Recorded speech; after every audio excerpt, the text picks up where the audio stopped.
তথ্য ও সংস্কৃতি বিষয়ক দপ্তর এবং সংখ্যালঘু বিষয়ক ও মাদ্রাসা শিক্ষা দপ্তরের অধীনস্থ ধর্মীয় শ্রেণীবিন্যাসের ভিত্তিতে প্রদত্ত সহায়তামূলক প্রকল্পসমূহ বন্ধ। এই মাস চলবে, পরের মাস থেকে এটা বন্ধ করা হচ্ছে। ডিটেলস নোটিফিকেশন দেওয়া হবে, আপনারা জানতে পারবেন। এখানে একটা আওয়াজ হচ্ছে।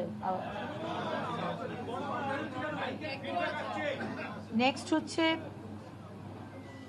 2011 WPO 60 এবং সংযুক্ত মামলা সমূহে মাননীয় কলকাতা হাইকোর্টের ডিভিশন বেঞ্চের 22/5/2024 তারিখের রায়ের প্রেক্ষিতে পশ্চিমবঙ্গ সরকারের অধীনস্থ চাকরি ও সরকারি পদে অন্যান্য অনগ্রসর শ্রেণীর জন্য সংরক্ষণের শতকরা হার রাজ্য তালিকাভুক্ত অন্যান্য অনগ্রসর শ্রেণীর তালিকা পুনর্বিবেচনা এবং উপশ্রেণী বিভাগ বাতিলকরণ, মানে নতুন করে এনকোয়ারি হবে এবং হাইকোর্টের নির্দেশ অনুযায়ী যে সমস্ত গোষ্ঠীকে ইনক্লুড করার কথা বলা হয়েছে রাজ্য সরকার সেই বিষয়ে সিদ্ধান্ত নেবেন।